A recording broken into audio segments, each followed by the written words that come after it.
Yeah. Yeah. Now, obviously, a lot of people are watching the recaps of the Arsenal fallout. I get it. I get it. YouTube's like that, you know. It's all dependent on what happens during the day. And maybe it would be a better day to stream if Arsenal had simply won, but unfortunately, Arsenal suck. Um, and they conceded 2 goals to Sunderland away. 2 open play goals, not even set piece goals. 2 open play goals. Perhaps this gimmick is quickly coming to an end. I don't know. I'm not going to speak too much on Arsenal. All I know is we play Manchester City tomorrow, and we have the opportunity to cut this gap to 5. We can go from 7 points to 5 points into an international break. That's massive.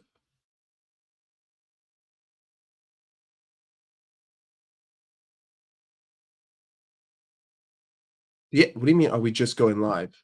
We're talking about the Liverpool City game, and we have to keep our streak going. How many consecutive days is this now?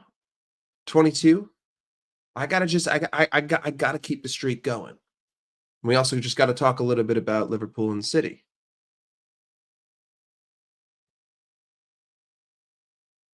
Fuck you, bro. Fuck you. Mo Salah's a sick card. I would love to have him, bro. He's a left-footed right winger. That's like my shit. And he's got finesse plus. That's awesome though. Big up. Yeah, big up Barry. Big up Bobby. Alex, will we suck tomorrow? I don't think so, but I think that's because we're gonna come into the game with the right plan. Um Listen, it's too early to be talking about title races. It's too early. It's far too early to talk about any kind of title race. What is this, the 11th game of the season? Let me check. Is this game week 11 or is this game week 10? It's game week 11, bro. Way too fucking early. Obviously, Chelsea are up there towards the top. I love how Chelsea fans are losing their minds and yet they're on 20 points. They're losing their minds at drawing to Karabag, but they're on 20 points. Manchester City, obviously, a point ahead of Liverpool, and Liverpool at 18. If Liverpool draw this game, Liverpool will be in joint third. Manchester City will be in joint second, and Arsenal will be in first with 26 points. Yeah, but unfortunately, it's against City, bro. Going up against City. Like, it's not our fault that Arsenal drop points the weekend we go to the Etihad. How is that on us? I don't think it's the end of the world if we draw tomorrow. I don't think it's the end of the world if we lose tomorrow. I'd be upset, but I don't think it's the end of anything. Um, because again, it's not the beginning or the end of anything. A win is not like just magically the beginning of a title race. That's such bullshit. That you're so tunnel vision. A win against City away, game week 11, does not equal title race back on with 27 games to go. Because the problems that Liverpool have had this season haven't even been against good teams. We have not struggled against good teams this season.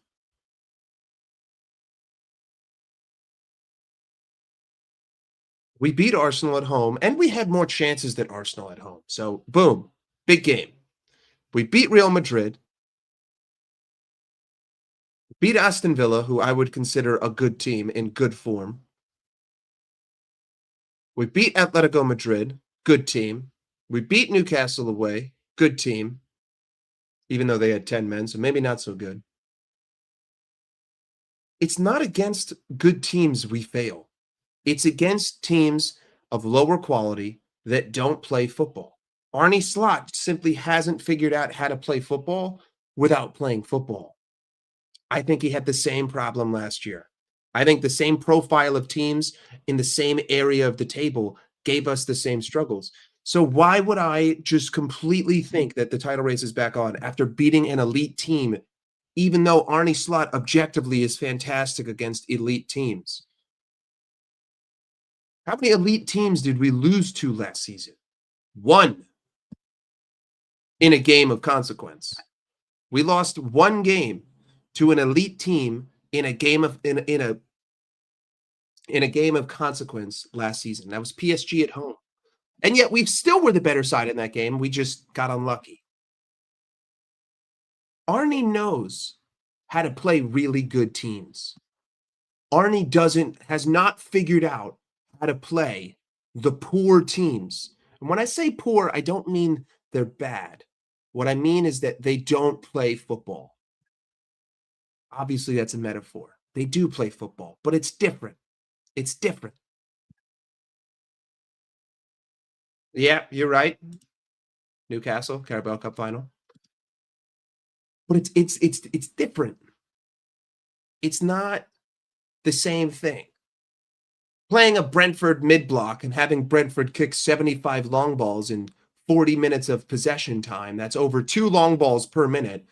That's not like playing Real Madrid, who's going to pass around the ball for 10 minutes at a time. It's not the same game. My issue is that when Arne Slot has to play the different game, he hasn't been good. He hasn't been convincing, especially at the back half of last season. Now that cup final that's in a realm of its own. Because we just set up like shit. We played like shit. The players were shit. That was an all-around terrible performance. Not just Arne Slot. The players were so beyond disappointing in that game. I don't think that the Carabao Cup final, falls on the shoulders of Arne Slot. But drawing to Everton does. Away, absolutely. People will say, oh, there's a foul this, foul that. Excuses is all I hear. Tarkowski equalized in the 97th minute, but I don't give a shit. Because we played like ass and we didn't deserve to win that game. So, again, a win at the weekend against Manchester City, that doesn't signify anything. All it does is reaffirm the idea that Arne Slot can go toe-to-toe with behemoths, which we all already believe. We already believe he can go toe-to-toe with the best teams in the world. We know this because he did it. He beat every single league champion last season. Guys, in a 3-month span, Arne Slot defeated every league champion. All the major league champions of Europe. So I don't want to hear this nonsense that this is going to somehow completely be a revelation. No, it's fucking not.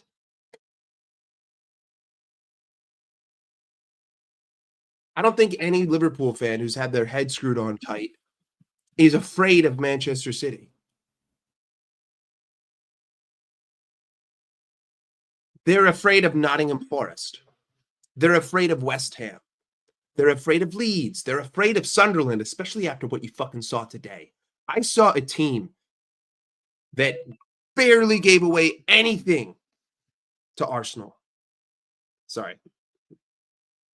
My laundry alarm, I have to reset it. I just redid it. Oh, yo, scope this. Who's that? Who's that? Who's that? As Hugo Wembanyama, baby. Those are the teams that scare me, especially after seeing Sunderland against Arsenal today. That's not a game I'm looking forward to. A team that's going to force Arne Slot to play slot ball. Who actually believes in slot ball? And I know people are going to run and they're going to do their narratives, but we just view the games differently. I love that people try to tell me that that Real Madrid is the same thing as like Leeds. How the fuck are you analyzing these games equally? This is just what I can't get through my head is how people on YouTube analyze the game. I just don't understand it. It's so emotional. It's so emotional. Beyond emotional. You're not viewing it analytically. When I say that I don't think that beating Madrid and beating City is going to be the turning point, That's because I'm viewing it from who gives us trouble. Who has given Arne Slot trouble in the past? It hasn't been league winners. No, guys, Arne Slot is 2-0 against Manchester City and has a +4 goal difference. And he's conceded 0. Arne Slot has conceded 0 goals to Manchester City. When is the last time I won both games against Man City in a fucking season? Arne Slot did it. When was the last time I beat Real Madrid at home before that? Arne Slot did it. Didn't concede against them. Arne Slot 4-0 against Leverkusen, didn't concede against them. Obviously, Arsenal at home was after we won the title, so everyone gives us the drunk pass. But that's why just like having these panel conversations drives me crazy. Because there's only so much you can get across to someone in the 5 minutes that you're given to speak. And if you guys don't view the game parallel, you're obviously going to disagree. And then it turns into banter. And then it's like, you don't understand football. So how can we have an actual conversation? You want to view every game equally, as if that's the way things work. Guys, what was Arsenal's problem last season? Was it playing big teams or was it playing dog shit sides? What derailed Arsenal from winning the league when they had that 10-point lead? Was it elite teams or was it fucking West Ham? Was it Aston Villa? Thank you, Mob.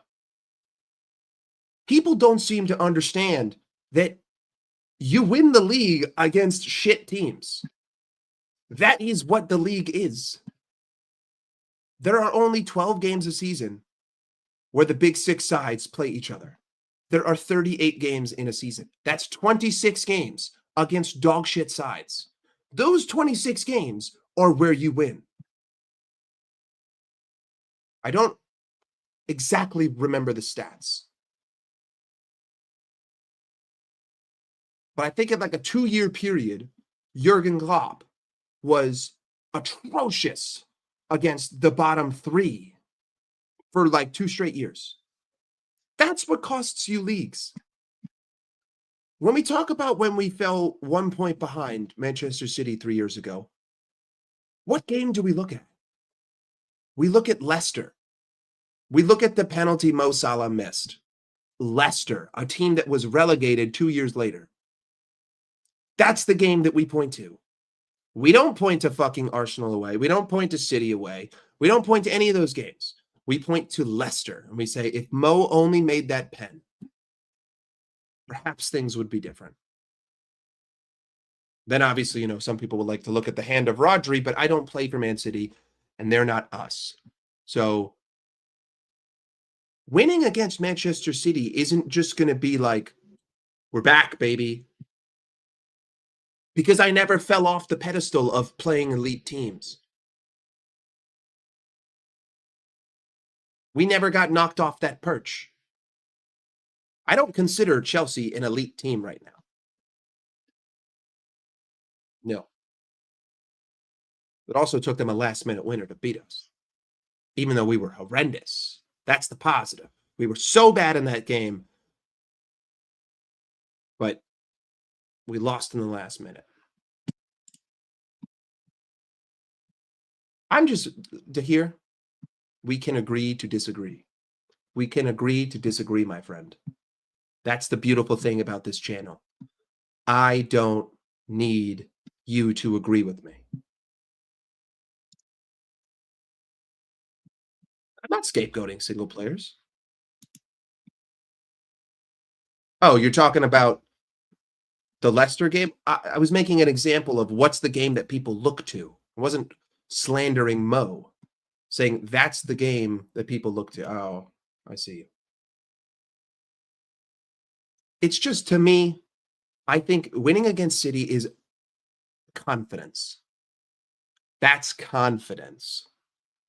But that's totally separate from what the problems are at this football club. Partially separate, not totally separate, partially separate.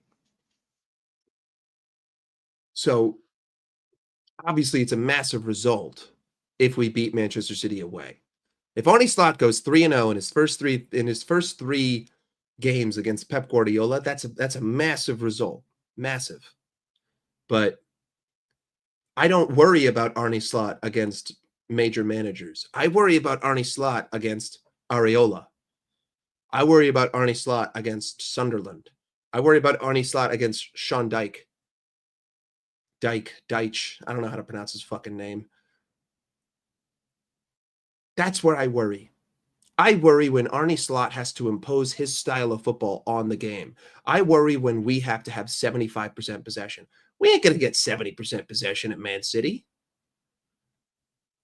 I'd say we'd be lucky to have 45.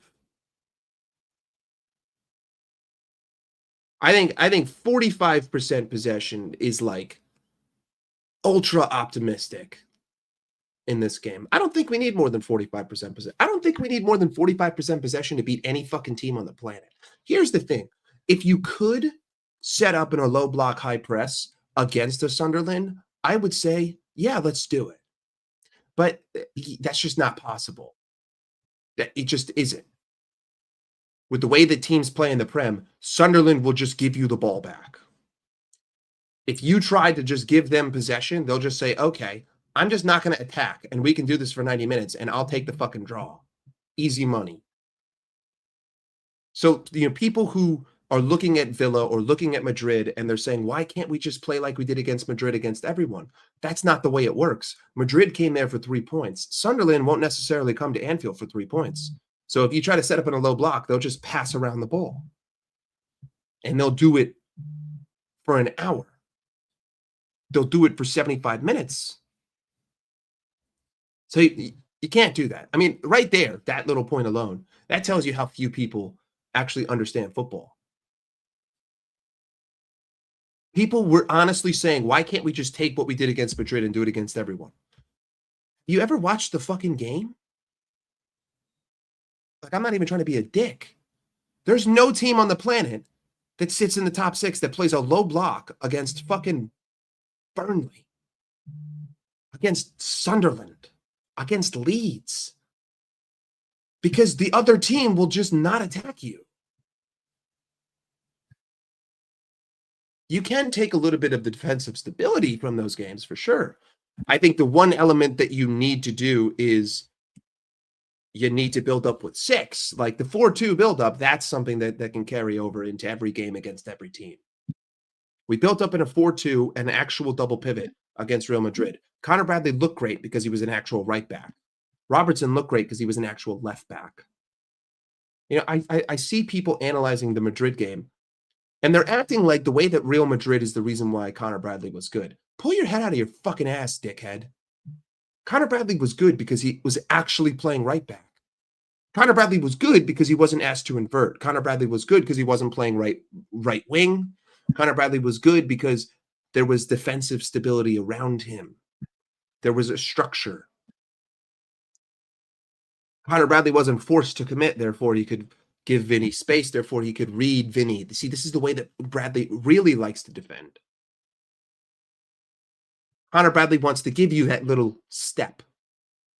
And if anything, when we set up in that low block, what do we like to do? We like to usher wingers to the byline because we trust in Konate and Virgil to clear anything that comes across the box. So Connor Bradley gives you that space so that you can't cut in. That's basically what he's saying. Can't go this way. You can go down to the byline, though. And Vinny tried.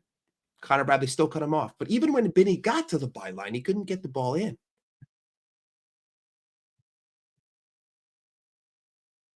But again, now we're analyzing. We're not allowed to analyze football, guys. We're not allowed to look deeper. We just got to look at the results and we got to get behind the team, right? We just got to look and we just got to say, hey, we won. We're going to win the league.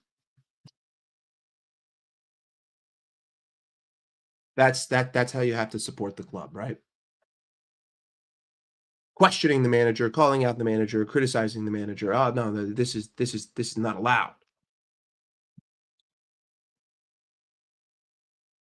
We're not playing a double 10 tomorrow. I guarantee you. We're not playing a double 10.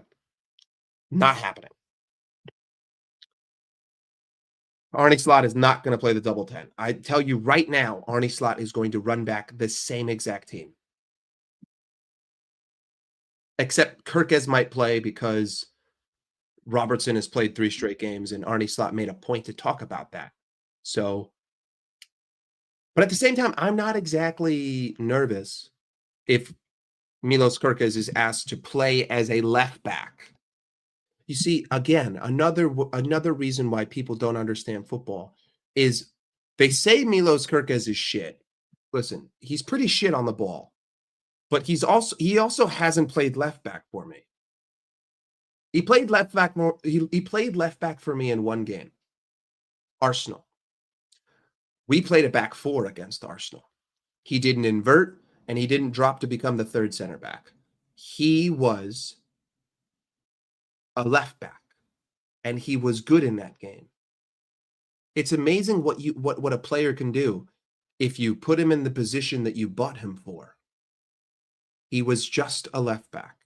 Connor Bradley is just a right back. He is not your inverting third center back to help you in build-up. And it doesn't matter who it is. If you build up in a 3-1-0, you're fucked.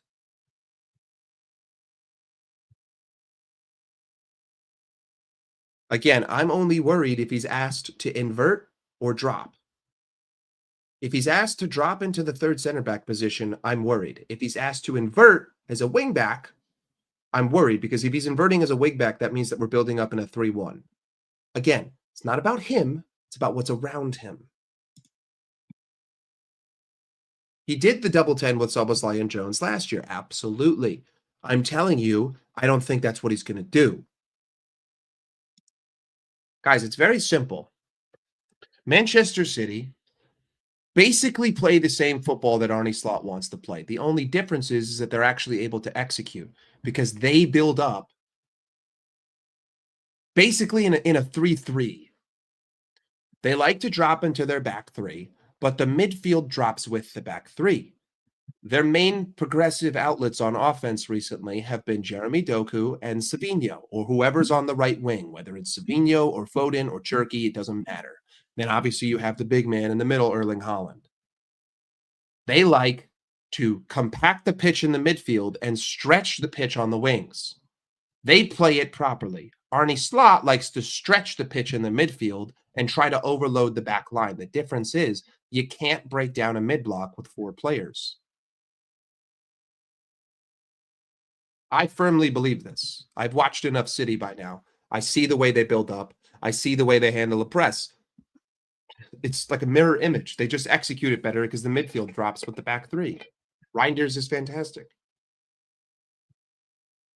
But again, as I've said all season, if we set up to defend and we are structurally compact, I think that we have just as good of a defense as anyone else.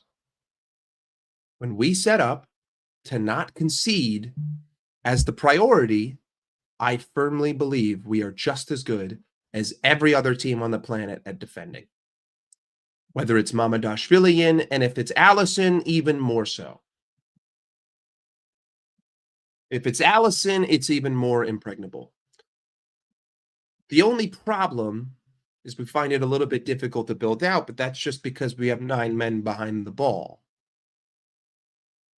And if the ball can get to Hugo Ekitike is good at hold up. But Salah doesn't have the pace that he used to, and Gakpo doesn't have pace in general. So we lose the technicality battle on the wings right off the gate. I mean, the reason why it works for City is because Doku and Savinho can beat any fullback in the league to the byline. Simple.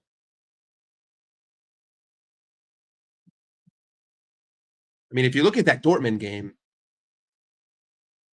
Dortmund just defended like shit. They were all over the place.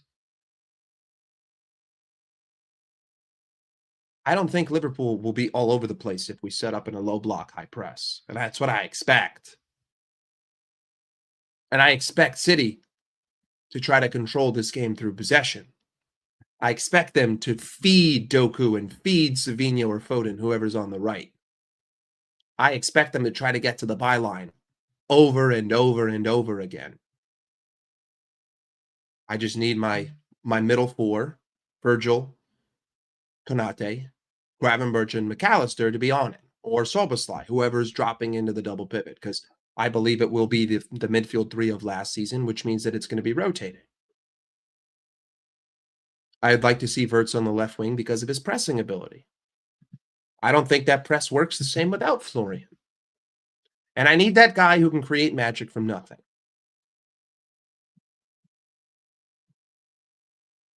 Yeah, but if they do it enough times, like Doku did against Dortmund, it's going to eventually find the feet of Holland.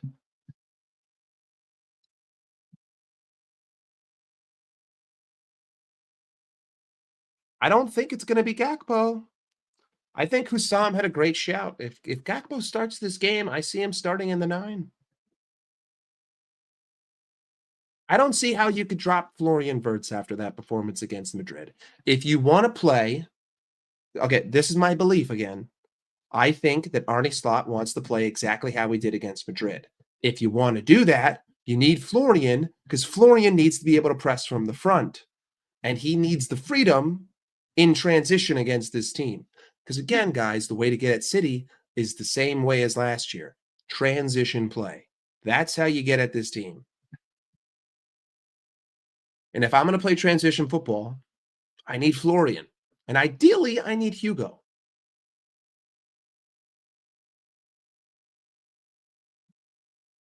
I don't really want Gakpo to play. But for some reason, Arne Slot gave, I think Arne Slot might be Gakpo's father. I'm just saying. 3-4-2-1, back three with Robbo, VVD, Konate, Kirka's left wing back.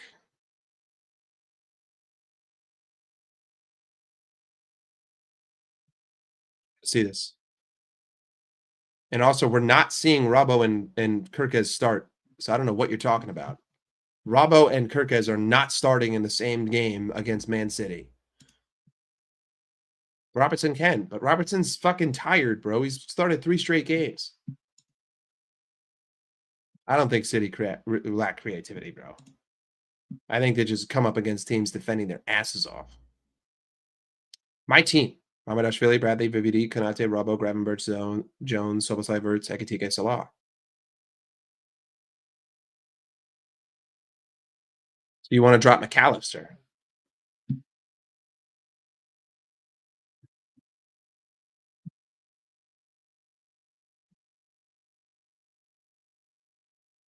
If it's those 3, it'll be a rotational. Guys, the only person who doesn't rotate is Wirtz.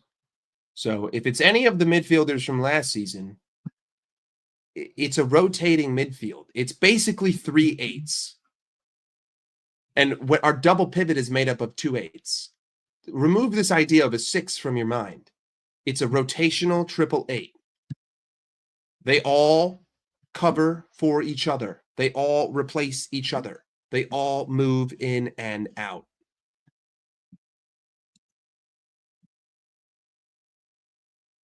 I would be fine with this as long as the central shape is compact. Again, if we play like we did against Madrid, I have a lot of confidence. I believe in us defensively. Very much so. I highly believe in this club, in their ability to defend when they're set up to defend. The transition has to be like it was against Villa and Madrid as well. I need high energy.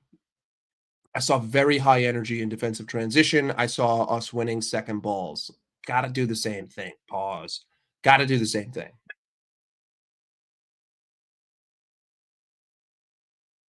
He will get cooked. I don't see him starting, bro. I'm seeing the same fucking team, maybe Kirkus for Robbo for fitness. Robbo come on second half, 60 minute.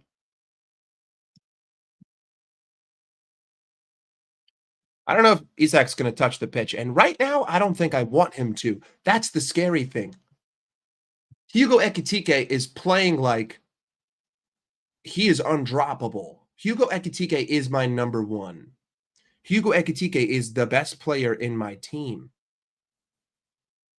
He is not droppable. And Isak is not replacing Hugo Ekitike at the moment. I mean, listen, Isak, when he comes on the pitch, he's just way too static. Way too static. Whether that be fitness, really, I don't really give a shit. But I don't need Isak on the pitch. I need Hugo. This is what I need in my life. Right here. That man. That's who I need. Hugo. Just realized I just put someone's number was just on the screen. Whatever. Hugo Ekitike.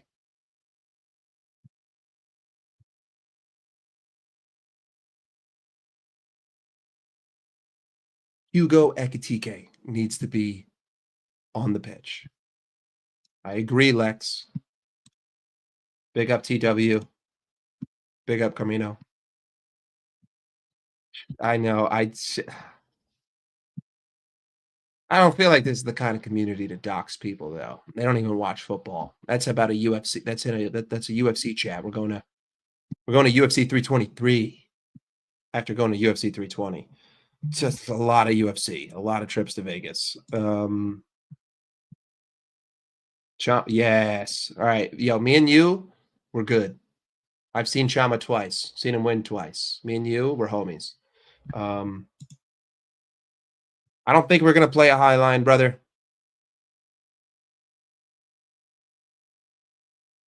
We ain't gonna play a high line, dog. Which fights have I been to? I was at Pereira versus Roundtree. I was at Marab versus Umar. I was at Shavkat versus Gary. I was at Pereira versus Ankalaev. So what is that? 307, I think 311, 309, 320, now 323. I think this is my fifth one. No, I'm not doing memberships. There's nothing that I can offer you, Josh. Hey, it was worth every fucking penny, bro. I love Alex. It was worth every penny. Worth every penny. I'm a huge Alex fan. I can't. There's nothing I can offer. What am I going to do in a membership? Hey, guys, give me $5 a month just for the same shit. Like, that's it. That's all you'll get. I'll be like, you can give me $5 a month and you won't get anything for it. But thanks. Appreciate the coffee. I'm not doing that, bro. Why would I do that? There's nothing I could offer you for a membership.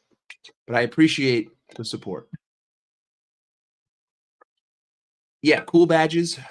Brother, I don't got time to fucking I don't got time to make badges. And I don't got time to pay people to make badges. Special content. Hey, listen, you can hit me up on OnlyFans, all right? I'll do that. I'll make an OnlyFans. How about that?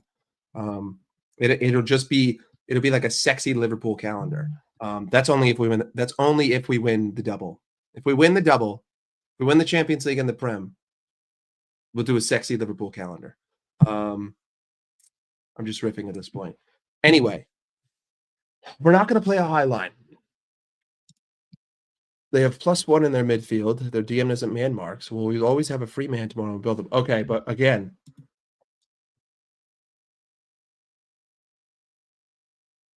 it's not going to be about the free man. Tomorrow is a numbers game. In build-up, I need 6. I don't care how many they're pressing with. I need 6. In attack, if it's a counter, I can score with 4. I need us to take our chances when we get the chances. I need us to try to play in transition. It needs to be fast. I need to isolate. I need to take advantage of Mateus Nunes. If we score, it's going to be off set pieces or transition. I don't see this team breaking down Man City. Transition, set pieces. Defense is all about not conceding a transition. If City don't get counterattacks and Erling Haaland doesn't get in behind for a 1v1, we have a very, very, very solid chance of winning this game. Those two things have to happen. I don't see more than 3 total goals in this game. I think whoever wins it would win it 2-1. So, that being said, we have to be clinical on our transitions, and we cannot concede transitions. The way you don't concede transitions is you don't overcommit and you stay structured. The last guy in the world I want to give the ball to in a counterattack is fucking Erling Haaland. No, thank you. Calm it down, big guy. Calm it down. Calm it down.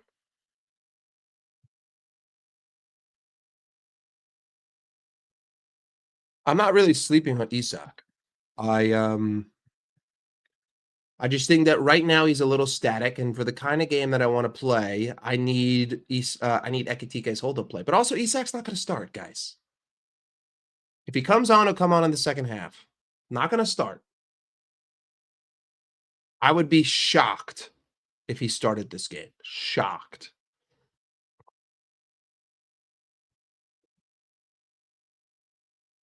4-2 build-up.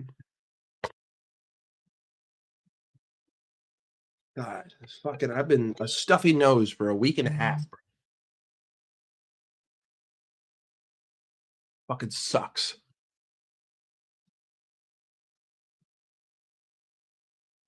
No, they won't. No, they won't. And if they do, just stay compact. If City set up in a low block at home, just keep 5 at the back. Attack with 5, keep 5 at the back. Take what you can. Yeah. And mid block scares me. Because we'll be in a 3-1. Should we do a watch along for the game? Or should I just come after? It's an 8:30 a.m. kickoff. Should we do the watch along? Or should we just do a post-game reaction? You guys tell me. Do you like the watch alongs? Should I continue doing them? If not, I'm not going to bother.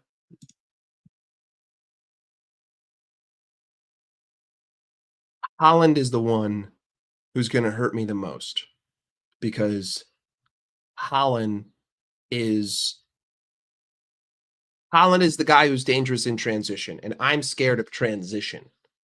I'm not scared of you have a sustained spell of possession and I'm sitting in my shape. I'm not scared of that. I'm scared that I overcommit while having the ball in the opposition half. Someone misplays a pass and one ball in behind. That's what I'm scared of. Guys, when's the last time someone scored against Liverpool from sustained possession? Can anyone answer me that? When is the last time we conceded a goal from a team that had the ball for 5-10 minutes?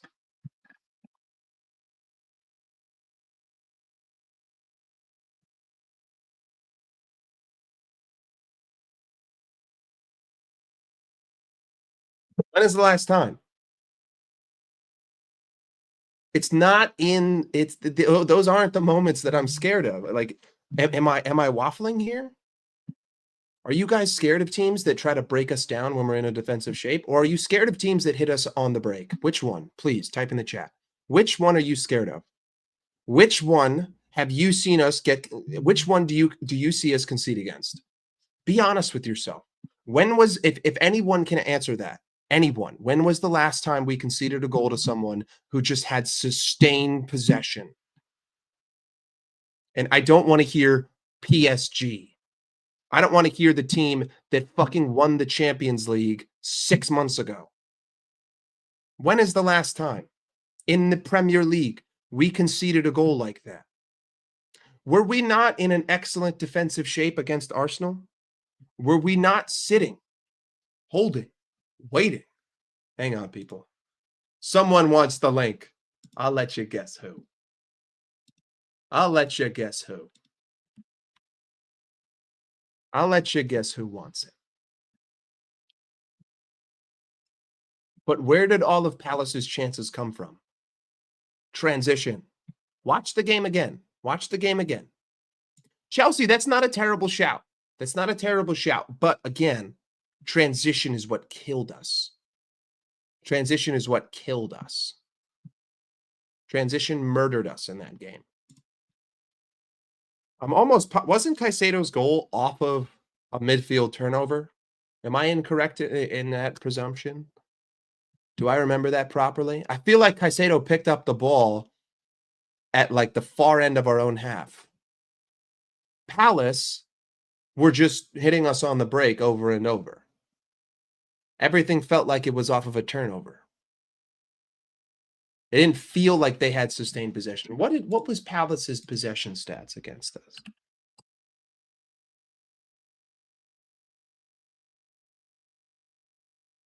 Let me look. Let's look. What was Crystal Palace's possession stats against Liverpool? It couldn't have been Palace because Palace had 270 passes. Palace had 28% possession. So it wasn't Palace. 28% possession, 270 passes. Anyone want to guess what the tackles were? Palace had 24 tackles. Liverpool had 7. It was not Palace.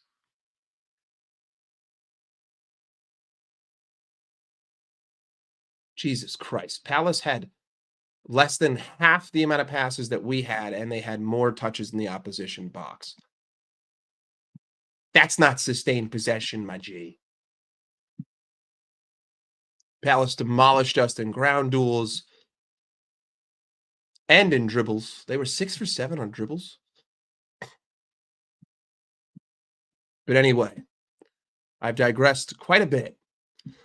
And now we have a nice little guest who I'm sure is going to try to gaslight me into thinking that I belong in Folsom State Penitentiary.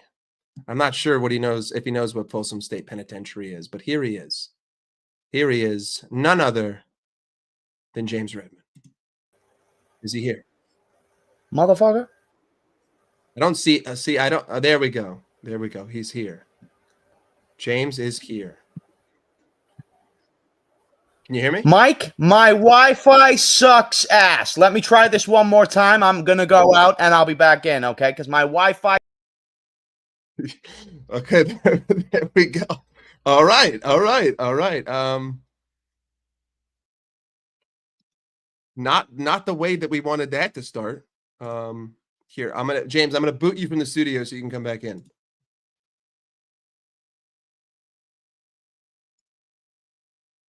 Interesting. That's his version of an American accent, people.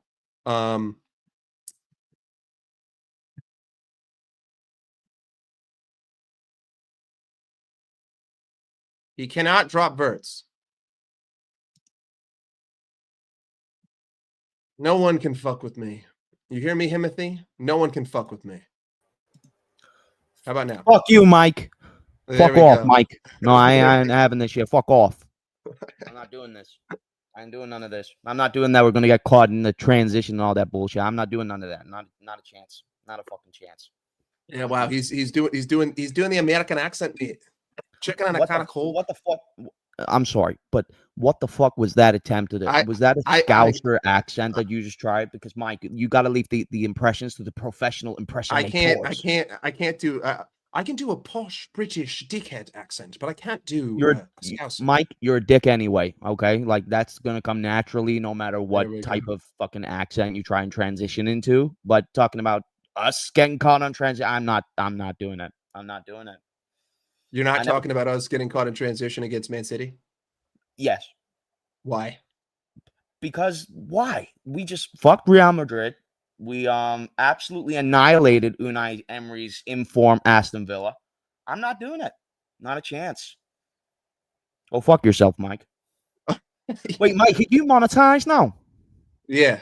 Oh shit. Wait. Okay. But I don't care. I cuss. I just say whatever. Yeah, because YouTube's much more like strict with that nowadays. So I just thought, you know what? Let me just ruin your chance. AdSense. I don't give a shit about AdSense. If you want to fucking super chat, you can super chat. They underpay anyway. I'm not here to make a living. I'm here to just say my opinions. If you want to support, you Yes. can support. If not, I don't give a shit.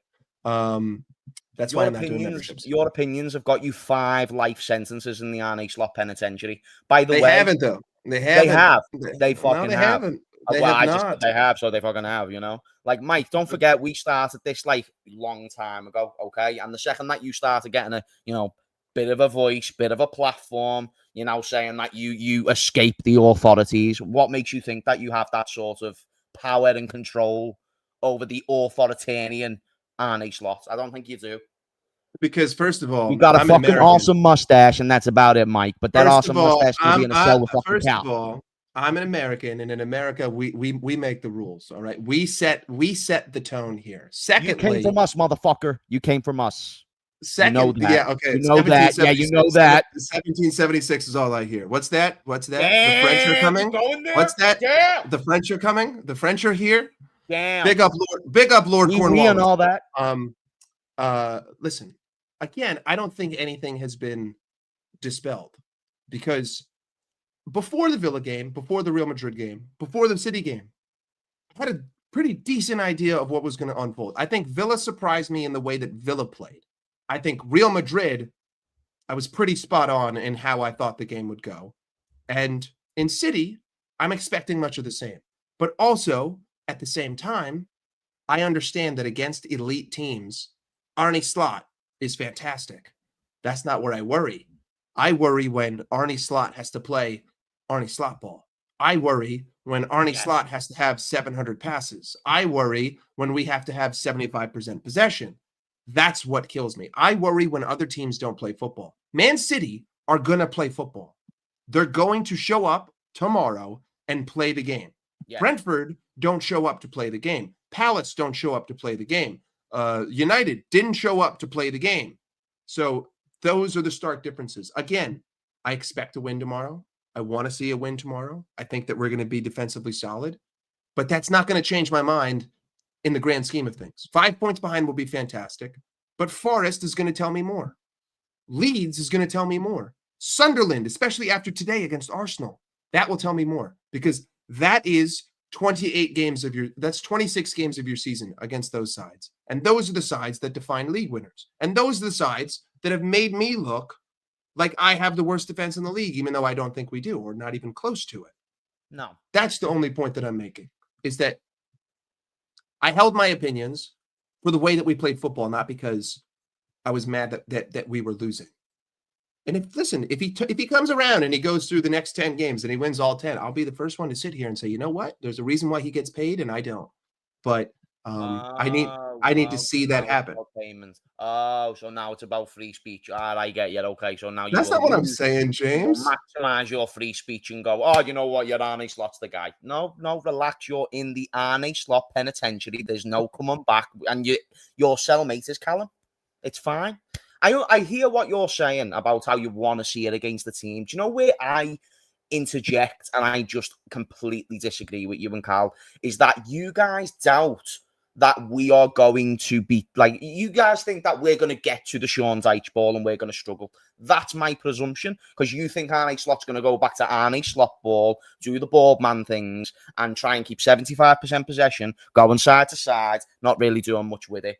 I believe this man is going to be making selective masterclasses when it comes to his lineups. I think he is going to be because Mike, if you employ 25 new members of staff for your business, I know we haven't got 25 new players. Don't know why I said that number. However, however many number of staff, and you bring them in and you say, do you know what? I've got this vision. Okay. You realize, okay, this player doesn't quite suit this role. This player doesn't quite suit this role. You adapt to this. You adapt to this over time.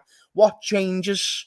So when we go on that losing streak 6 and 7, when we see the Brentford game, the way that it unfolded, you go out of that game and you go, okay, then do you know what? Maybe we might need to change a couple of things, and maybe you're not best suited to this role. And right now, this is what we need. And this is where my belief differs from yours. My belief is Arne Slot is going to correct these things, because I get this false narrative. We've been crap all 2025. I don't agree. I don't think we have been crap all 2025. I don't think that's a factual statement. I know you'll go through the fixture lists, but I think it's overemphasized on why we were bad at the end of the last year. I've said this before, Mike. So that's why I think Arne Slot's going to adapt well. I think when we play Sean Dyche, guess what? That's going to be the start of Sean Dyche's demise at Nottingham Forest, because he's going to be in the Arne Slot penitentiary in the cell next to you. When we play Leeds, sorry, are you expecting me to fear Daniel Farke when my manager's Arne Slot? I'm expecting you. No. I'm expecting you to fear Arne Slot. Shut up, Tyler, with your straw man arguments. This is not a debate about politics, straw man argument. Where's my straw man arguments? I'm going off premises that Mikey has said all season, all 2025. Fuck you, Tyler. I don't think it's about other managers. I think Arne Slot is the enemy of Arne Slot. I think Arne Slot is the only reason why Arne Slot loses games. I think Arne Slot is the end all be all. I'm not saying that you should fear Nottingham Forest. It's you should fear the Arne Slot that has to approach facing Nottingham Forest. So that's what I'm saying. Arne Slot, who again, I'll always concede the Brentford game because that was just terrible. But all the other games, like he said the other day that we were better against Manchester United than what we were. That's crazy to me. That's crazy to me. But it was so spot on because we had far more better chances in the Manchester United game than what we did in the Aston Villa game. Okay, but okay. Define better chances, because if you look at Cody Gakpo's opportunities, the only one that I believe is a clear-cut chance is the header. Everything else is a low percentage opportunity that he puts on target. But Gakpo, Gakpo chances, and that was 4 of our chances. That was 4 of them. But there was other times where players could have went in through on goal and actually made that a clear-cut opportunity. Okay. All right, fine. What about all the chances that Manchester United squandered? You see, the difference in those games is that Villa didn't have shit. Manchester United squander? Do you not remember Bruno Fernandes' cutback? Yes, Bruno Fernandes should have made that game 2-0. 15. Okay, I know that, but like, if we're going to talk about our chances, then I have to talk about the biggest chance of that game. Bruno Fernandes could have made that game 2-0. He has no business missing that. It's a free cutback from Bruno, and he misses the target completely. Bruno Fernandes has every right to miss chances. He just hits balls and just hopes for the best. Let's be real. But what I'm saying is that any Premier League footballer in that position should be putting it on target. In the position that it was, yeah. But how did he get the chance as well? Ahmad. Long ball from Ahmad. So this is what I'm saying. So based on how we're seeing teams adapt this season to us, and this is where I'll say a red flag from Arne Slot for me, was sort of saying how he doesn't anticipate teams to change. It's like, well, if teams are changing in 8 out of 10 games, you should now probably foresee teams changing into games. But the fact that he's now adapted to teams. So Aston Villa, I wouldn't say they played the same exactly how they played in previous games, the way they did against us. But I will concede the way they played did fall into our hands a little bit. And I understand where you're saying that we need to see it first. But again, no, I've seen us beat these little teams before. I've seen us absolutely wipe the floor with teams who play long balls. Of 100%. But I think that ultimately, go on. To me, again, the biggest thing in the last 2 games wasn't even like the tactics. It was just the energy of the players.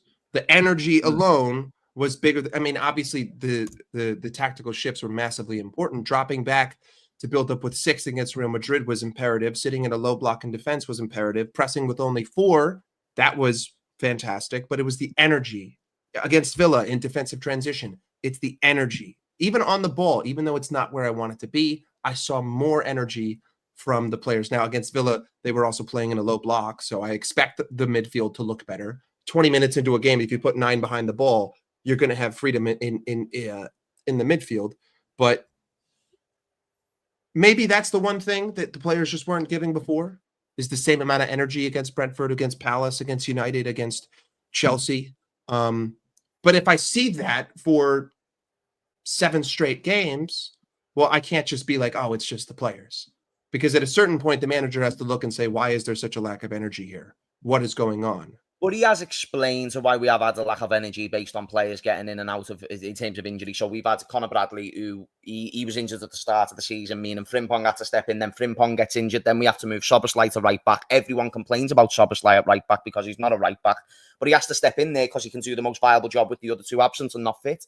McAllister didn't get a pre-season. Isaac didn't get a pre-season. Everyone's got different reasons to why this didn't happen. But then when you're losing games on fine margins, and I'm looking at it like, right, this is a results-based business. So I need my team to just go up another level or two so I am beating the likes of Manchester United and Chelsea. That's why, for me, as I see this team progress, I didn't just see us. It was a case of we faced teams that stylistically suited us. Yes, but you've just said it yourself. The energy that we showed in those games was far superior to the games that we'd shown in the 6 of 7 that we lost. And I think that's why now that you see these players clicking, I'm sorry, bro, we're not losing to Nottingham Forest at home while Szoboszlai is in the form that he's in. We're not. We're not doing it. McAllister looked like his old self against Real Madrid. We're not losing against Nottingham Forest with a McAllister like that. And then even if something happens to him, you've got Curtis Jones, who's in the form of his life at the moment whenever he comes off the bench. Why did McAllister look like his old self? Why did McAllister look like his old self? I would say it was because he looked sharper than he has done all season. I'd say that tactically, I'd say the manager actually made a team and a midfield around him that suits him most because he's playing around teammates that he's actually familiar with. And again, I've already conceded the fact that, Real Madrid, they are quite a good team for us to play. You know what I mean? Under previous managers, Real Madrid was a terrible team for me to play. Oh, no, for sure. I mean, Arne Slot's 2-0 against them. Arne Slot hasn't conceded a goal. But again, you touched on it. Tactically, again, I was sitting here. I was a critic of McAllister, but in the same breath, I also had to say, but we're not playing to his benefit. So that's like getting mad at your kid for painting on the walls, but you left him home alone with an open paint canister and a brush, and you said, all right, don't paint on the walls, I'll be back. And then you come back 6 hours later. McAllister's poor form, in your view, is due to the way the manager was setting up around him. I think that is what led to the loss of confidence, which is then what leads to loss of form. It's the fact that we were building up in a 3-1. We weren't giving him help. We were having him be the midfielder past the mid block. So he wasn't involved in many spells of the games. And then when he did get involved, he didn't have a lot of help around him. So again, McAllister's the kind of player who needs 2 or 3 options immediately. He's not the kind of guy who's going to get the ball, make a turn, and drive into space. That's. But why didn't he have those legs around him again, though? Like in a lot of those games, why didn't he have the legs around him? So like Szoboszlai, for instance, why didn't he play midfielder in some of those games? Well, to me, the reason why Szoboszlai was playing right back was not out of necessity. It was more out of the fact that Arne Slot wants to build up with 3 center backs, right? He wants 3 ball-playing players at the back, and he wants 1 pivot in front of them. Based on who was available, Arne Slot believed that Szoboszlai was the best guy to be that 3rd center back in the build-up. So based on who was available. But because Frimpong was available, but for some reason Arne Slot doesn't like Frimpong at right back, which I believe is criminal. I don't agree. I don't agree. That's fine. I think Frimpong is defensively solid. I think he's fine. I agree. I think that, but also he hasn't been given the full chance to play as a right back for Liverpool yet. He has been injured. You're right. We've only played 2 games with a fucking right back. The rest of them have been either in an inverted right winger or basically a right-sided midfielder who's playing in the same position. Going to the McAllister point to why he never had legs around him, there was reasons to why Szoboszlai couldn't facilitate the runs that McAllister needed to maximise performance. But then I also think if you're neglecting how unfit McAllister did look in those opening games at times and the lackadaisical decisions that he did make throughout those games, you're then just putting all of it on the manager and you're removing all doubt from the player. Real Madrid, that weren't just a good performance because he had legs around him. That was a good performance because McAllister looked back. McAllister looked sharp. He was completing passes. He was looking up. He was finding teammates. These are things that he could look up and find a teammate, but it was going to the opposition player. He could look up and find a teammate. The opposition had already tackled him. The reaction time wasn't quite there with McAllister at the start of the season. And this is something that I saw game after game after game after game. I'm not saying we weren't disjointed in terms of shape. I'm saying we were disjointed based on individual errors that were consistently happening throughout games. And this was adaptation to the system, yes. But the errors that I am seeing, I am looking at it, I'm going, this is schoolboy stuff.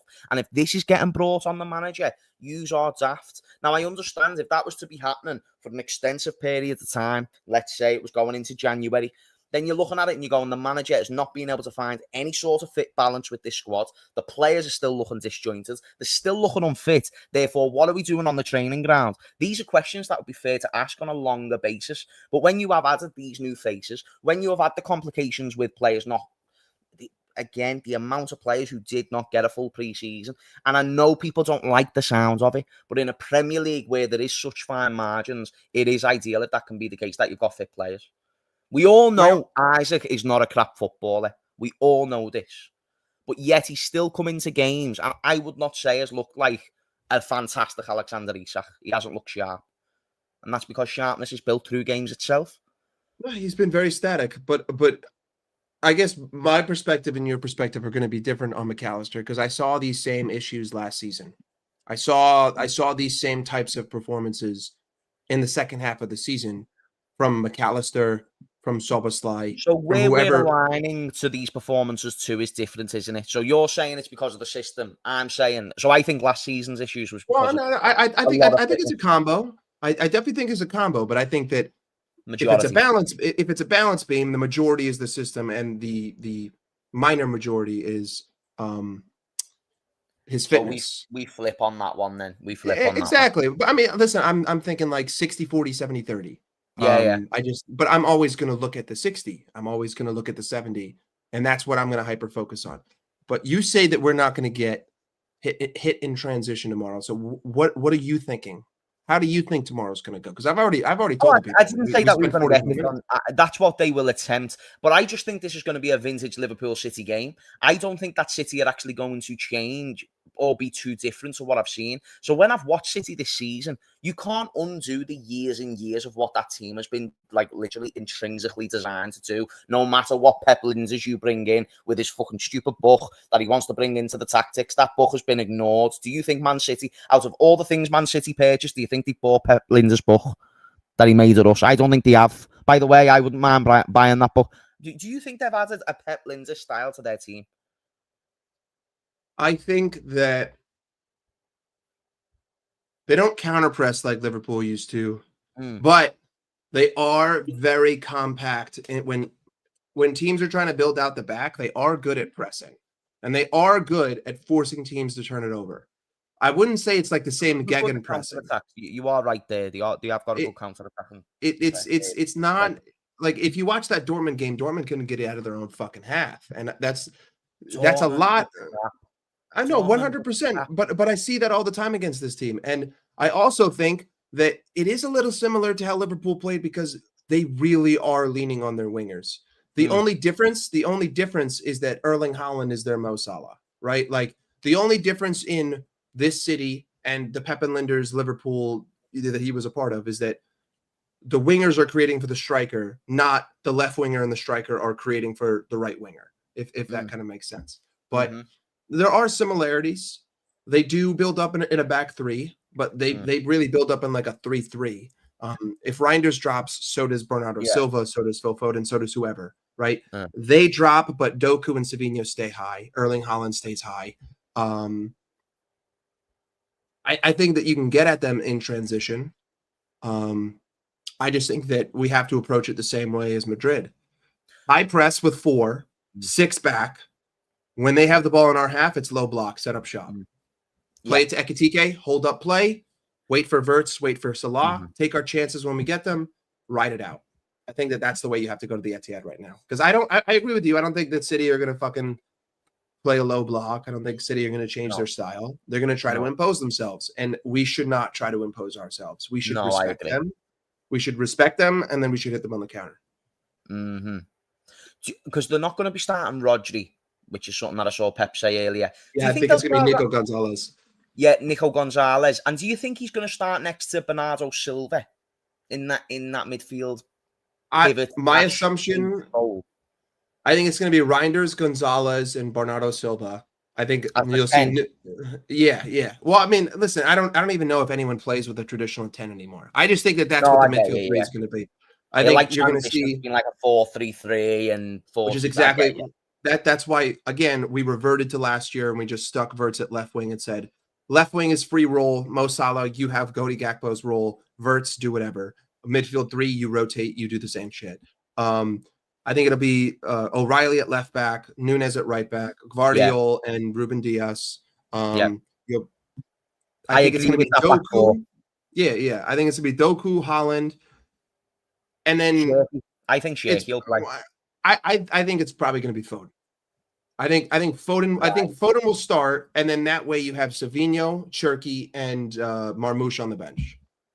I think Pep Guardiola anticipates a more possession-heavy style, kind of like what there was last time. And that's why I think he'll prefer Shaky, because he's going to want somebody who can unlock our defence, because he understands Erling Haaland, and I understand he seems to be a bit of a different beast this season. But even in the treble winning season where he got 56 goals for club and country, he didn't have a sniff against us.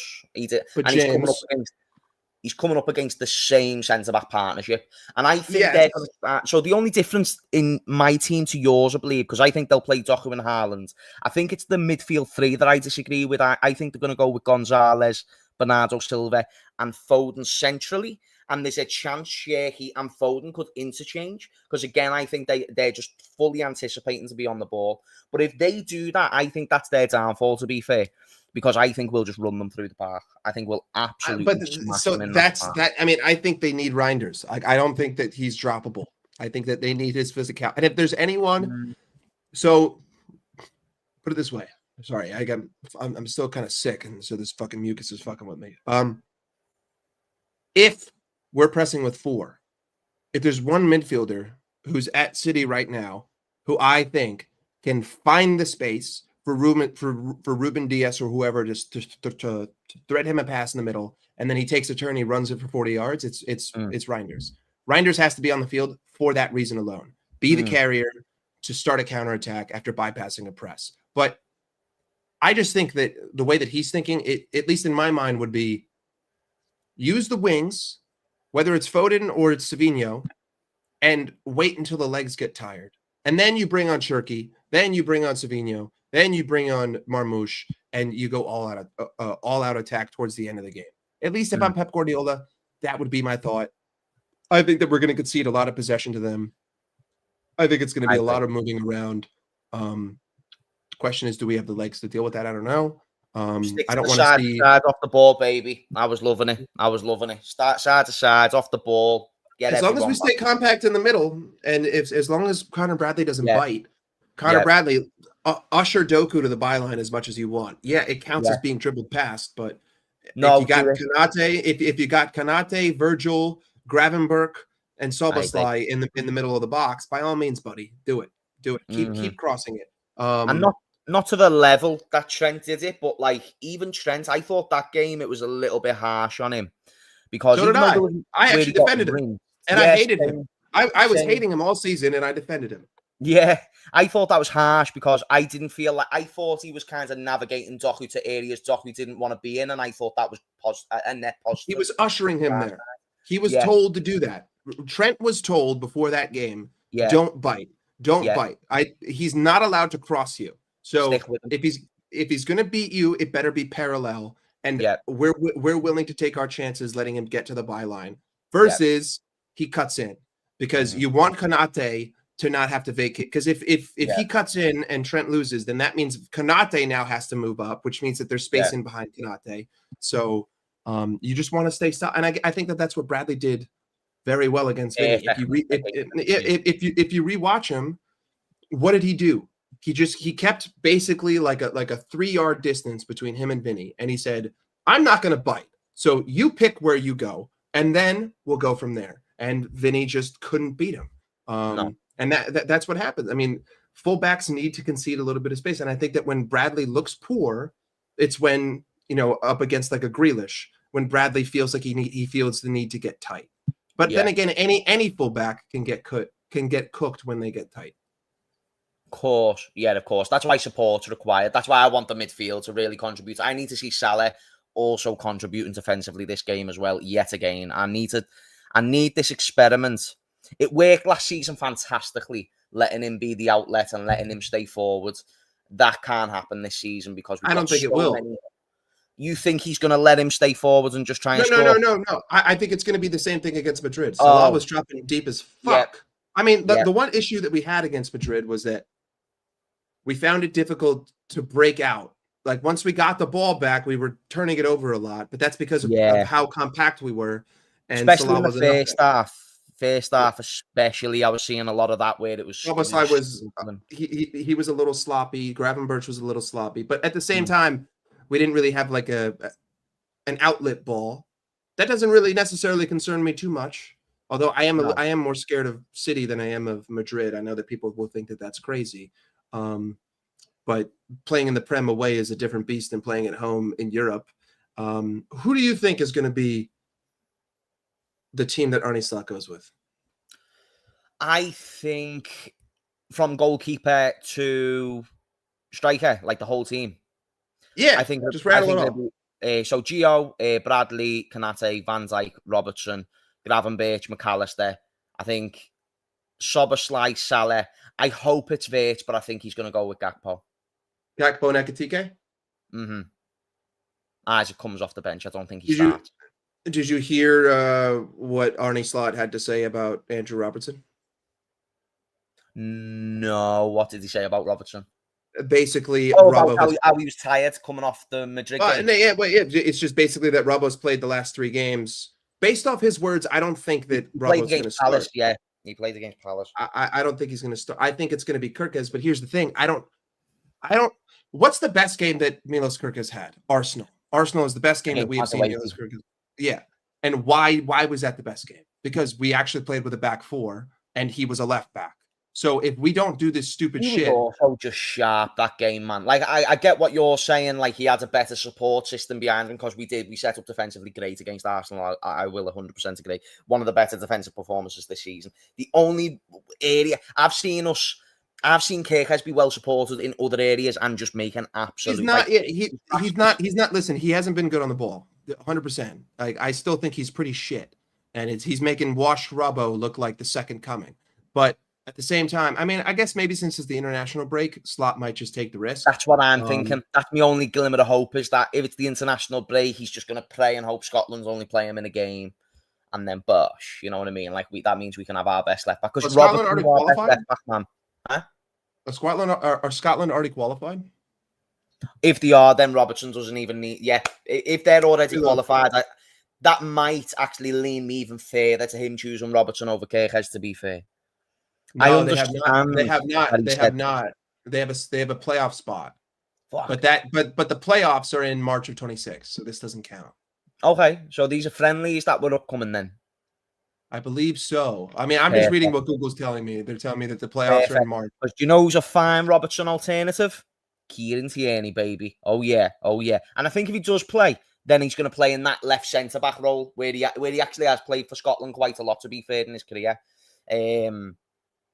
So I think Robertson will play. I think he needs to play though, Mike. I'm not really up for like playing against City. I'm trying to get out of this week with 3 wins. Do you see what I'm saying? And I need my best players to be playing these games. I need Robertson in that build-up. I am sorry. That man knows what he's doing. That man understands Premier League football on the ball. And the way we play on the ball just is not adhering to Kirkes at this moment. Well, I just think that so many red flags to his game right now. And I don't hate Kirkes. I think he can actually turn out to be a very fruitful player for us. But right now is not that moment. I just don't think. I think Kirkes is a victim of. I think a lot of people misunderstand what he does. I think when people say he's inverting, I'm like, I'm sorry, brother. Do you know what inverting means? Kirkes does not invert. Kirkes plays as the third center back. When Andrew Robertson is on the pitch and we build up, Robbo is the third center back. Kirkes cannot be the third center back. Kirkes has to be a left back. If he plays as a left back, I'm not really worried. The thing is, in time, he can actually adjust to it.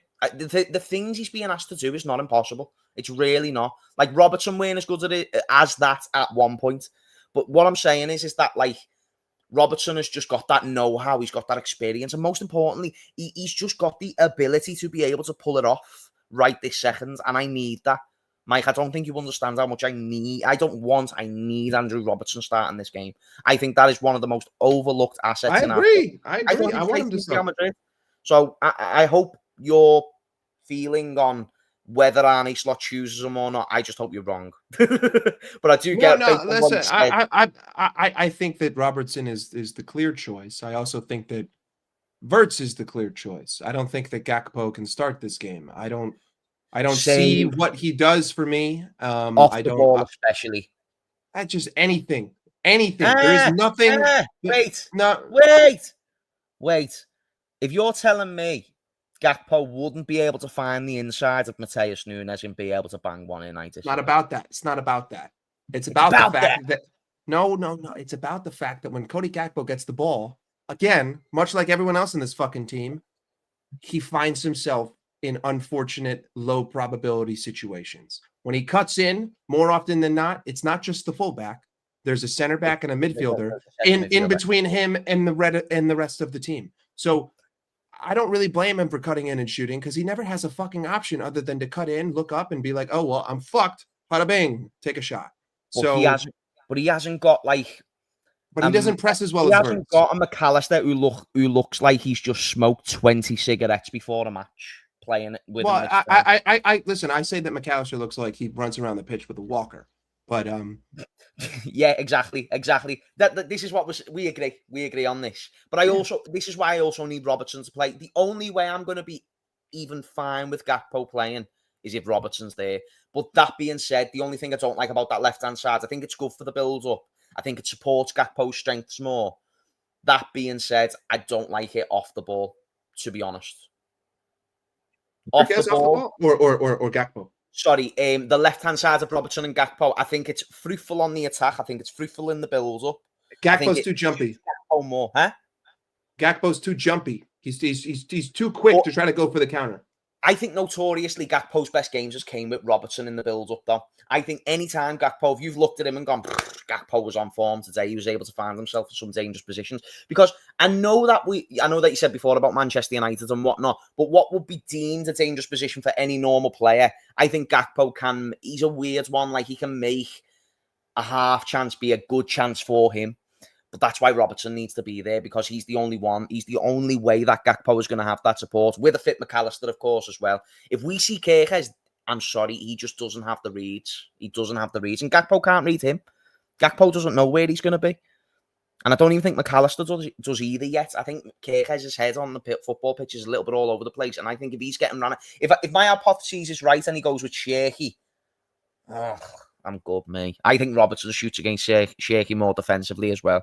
But I want Wirtz starting on the left because I think his off-the-ball work will be so much more beneficial in this game. And I also think he can do more to exploit the midfielder, Diaz and Nunes, that you were talking about, that sort of, trio of players coming at you. I don't think it's just that. I just think that I want to have four midfielders. I want to have four natural midfielders in this game, but I don't want to play a box and I don't want to play a double 10.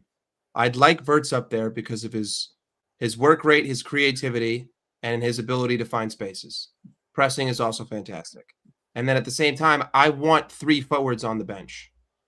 If I can afford to have Gakpo, Chiesa, and Isak on the bench, I still have firepower in my back pocket. Whereas if Gakpo starts and Wirtz has to come on the pitch, who's coming off? Is it Connor Bradley and Soboslai goes into the right back? Well, that's a situation I don't want. Who's coming off? Is Ekitike coming off for Wirtz? Well, I don't want to go attacker for attacker when I'm trailing or I'm tied. I want to keep as much much attacking play on the field as possible. Yeah. So again, if Wirtz is on the left, it also just makes for a better substitution. I agree. Like it makes for better team cohesiveness in the second half for when you have to start pivoting. I just don't want to see us put ourselves into a position that I don't like just to try to accommodate another attacker on the pitch. And unfortunately, that's the position we're going to have to be in unless Wirtz comes off for Gakpo or Wirtz comes off for Chiesa and maybe Gakpo comes on for a McAllister. And then I'll be like, okay, like this a little bit, because I know that Chiesa can play fucking anywhere.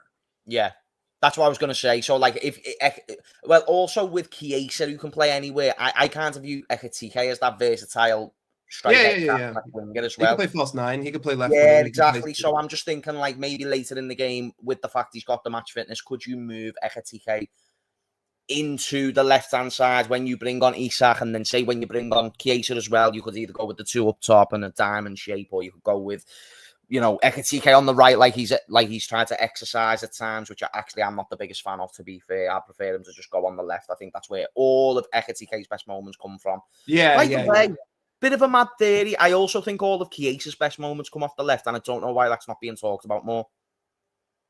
I think I think the left side suits Chiesa. I don't buy this whole Chiesa in for Salah. No, neither do I. Neither I'm do I. not. I'm not.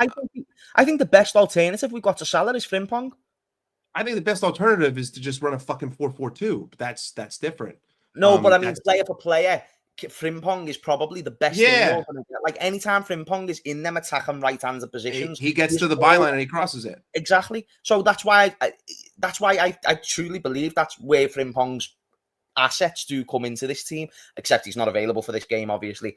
But I don't think Chiesa is a fantastic like for Salah. I think Chiesa is great at coming on and being a threat, of course. But to do what Salah does, no, not a chance. That's why I'm just thinking, could you shift Ekatike when you bring on Isak? Then, this is in the hypothesis that Gakpo's starting, by the way. Gakpo goes off, you bring on Vich, and again, I don't think I want that to happen. I'm just more exercise and conversation with you. Yeah. I was a huge fan of it against Real Madrid. I've been a huge fan of him whenever he starts in certain games.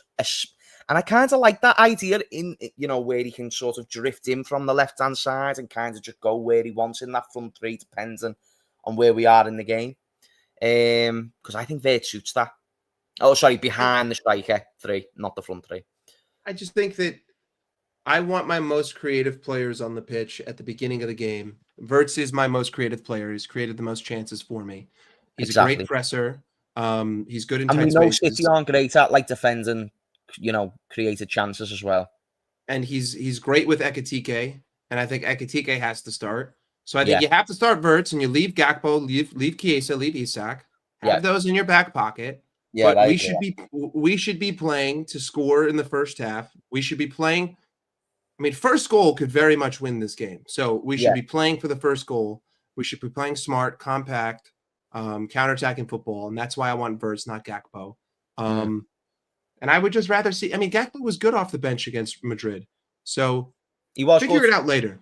Yeah. But to Liverpool 67, I have no idea if Trent went into the locker room. I don't work there. I haven't seen anything about it. I know that McAllister did his celebration. Big up to McAllister because that was fucking fantastic. I haven't heard this. Yeah, people are saying Trent went to the locker room and Virgil kicked him out. Guys, I don't fucking know. I also saw people were saying that Salah snubbed Trent, but then when you read it and people who went to the game were like, no, actually, they actually embraced before that. You didn't even need to be there to know this. Like, there's literally a camera shot prior to the camera shot everyone shared of Salah giving Trent like a hug and whispering words to him. Yeah, it's like guys, listen, at the end of the day. It's a weird thing that the players hate him. Listen, I get like as a fan. They're employees. Like, they are employees. It's not just employees. Like, they're friends. Exactly. And the one thing I've learned, like through YouTube, like people who do YouTube for an extensive period of time and make it their career, they gravitate more towards each other because they're kind of the only ones who understand what the other one's going through. Like these footballers are kind of in that similar boat. They can't relate to the average folk. They can't speak to the average folk about all the struggles they're going through because all the average folk's going to do is refer to their bank balance. That's really it. So you're just going to remove all the emotional side because they're making good money. At least footballers can understand, no, I can still struggle and do this. That's why Salah came out and said, listen, he's been at the club for 20 years. This is why, I said to him, if you want to go, go. Because that can make you depressed being in an environment that long, so on and so forth. I'm not even saying that I thought he handled it right or whatever. But even Curtis Jones after the game posted a photo of him and Trent laughing. Do I think that was great common sense? No. Do I think it was silly? Yeah, because you should have knew what you were getting. But do I think it was that deep? Nah. I already know you're cool with him. So why am I bothered? It is what it is. I obviously, we all have our own opinions on the situation, but I'm happy that we don't have to talk about it anymore. And we can all just turn the page. And hopefully we don't have to fucking play him again and deal with all this bullshit again. But listen, the guy wants to win it. What have you made about all the discourse around the booing, by the way? Like, did you see Roy Keane and all them? Bro, you paid to go to the game. Make whatever fucking noise you want. I don't give a shit. The only issue I had was that someone spray painted on the mural. That's not disrespectful. That's not disrespectful to Trent. That's disrespectful to the guy who took the countless hours to paint it. That's the issue here that I have. You think Trent gives a fuck that someone spray painted rat on a random wall in Liverpool? Be like, I don't give a shit. What the fuck does that matter to me? But the guy who painted it does. And It's I mean, property. ultimately, Isn't it? It's yeah, property yeah. that you can't do. I don't even know why it's still there, to be honest with you, but that's a different conversation in Mm. itself. You listen. If you leave a team after winning the Premier League, again, Liverpool is just a different circumstance. It has to do with what he said before. It has to do with the narratives. It has to do with it being Madrid. It has to do with him being homegrown and Liverpool, born and bred. It's very deep. The fans can boo all they want, and to anyone who says they can't boo, fucking blow it out your ass, bro. Who the fuck do It's you the think you are? Don't. hypocrisy. But do you know what, Mike? I don't mind people standing on this, invisible moral compass that they claim to have. But then the Man United fans telling me that I'm bad, or Liverpool fans are bad for booing Trent, are the same Man United fans who booed Joshua Zirkzee on their own football pitch. They booed Paul Pogba on their own football pitch. Like, I these don't are get people it. that pick up. Arsenal, they booed Arsene Wenger. They booed Granit Xhaka. These are They things that booed are Alejandro Garnacho. I'm like, guys, who Garnacho. cares? And then Chelsea also, booed Mason Mount, and Mason Mount won them the Champions League. it's just I love that, like, we throw away comment, like, people are like, well, he won you everything. And I'm like, okay, if you had a wife for 10 years who was the greatest wife on the fucking planet, and then one day you walk in on her getting gangbanged, are you gonna just forgive her? Are you just gonna fucking forgive her? Are you just gonna say, you know what? Let's let bygones be bygones. I remember that trip to Bali. Let's make friends with them as well. Let's go for a Yeah. bevy later. Like, Why not? you think I'm just gonna strip naked and just hop right in and be like, you know what, my turn. Let's go, big boys. Absolutely, Yes, boys, let's go. absolutely not. Like, bro, like, you're in good standing until you're not, right? And all it takes is one action to ruin a reputation. It takes 20 years to build the reputation. It takes 5 seconds to destroy it. That's just Super the way right. it works. That's Super just the right. way it works. And it's not different in football. Like, Trent was here. He did wonders for the club. And then at our absolute peak, he left for free. After we offered him contracts to make him the most expensive player, and he dragged on contracts for 2 years. That's just like, Stay bro, silent, learn Spanish, you know, blah, blah, blah, blah. But you like, know, you're just, I thought Gerrard said it best. I thought Gerrard when he came out and he said, like, listen, if I can get stick for nearly joining Chelsea, like, I don't see why Trent can't handle a bit of stick about joining Real Madrid. Like, it's deal with it. Trent was we live in. laughing. He was laughing before the game when he first walked on and everyone was booing him. He started laughing. So, But also, what people don't like include is obviously, people who are clapping, they're not going to be making as much noise as those who are booing. But there was people clapping for him, Yeah, but you want to know what's funny? It's those fucking chicken belly pieces of shit who were sat next to the bench. None of them had the fucking gall to say shit. If I was there, I would have literally been like, "Fuck you, bitch." No, there was though, there was some people saying some shit to him. But I get There what you mean. should be. In the camera shot. There should be.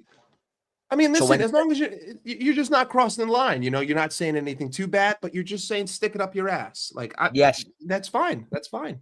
Say whatever you want, man. Do you know what I mean? Like, well, don't say whatever you want because we're in the UK and you get arrested for saying shit nowadays. You know what I mean? So, like, don't say whatever certain you things. want. Yeah, certain things shouldn't be said. But if you want to do this because you're sitting next to Trent, by all means. If you want to do this because I live in America and we do this, you can do this. Yes. We do this as well, Mike. I understand what you're saying. No, you guys all do this. We you guys do all this. What is this? What does this actually mean?